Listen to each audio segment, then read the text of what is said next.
we need each other. That's what we're going to be talking about this week, and I'm really excited. If you've been part of the series already, we've discussed this kind of big circle that we've been called by Christ, to Christ, for Christ. But we've discussed that the way that we live that out often is in kind of these smaller circles that we've been unpacking, the spheres of life as we actually live all of life for Jesus.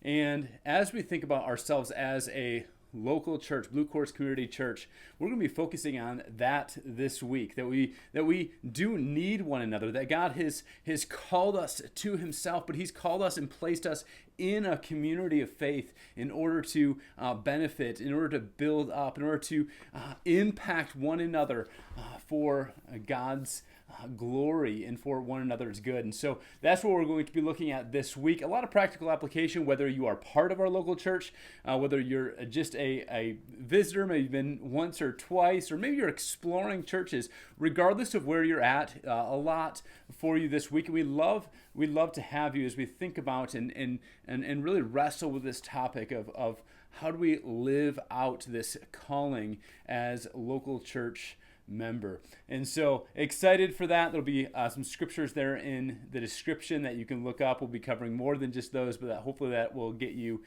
started as you read those and think about it and prepare your heart for this Sunday. We'll also have our Equipping the Saints time. That's a time of adult Bible learning from 9 to 10. During that, we also have kids programming that are working through the Gospel Project curriculum, and we'd love to have you, whether you've been part of that series or not. You can always jump into our Equipping the Saints time, and so we'd love to have you there at 9 o'clock.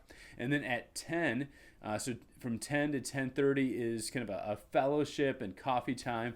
And please come out to that, get to know some people that way. And then our service starts at 10:30.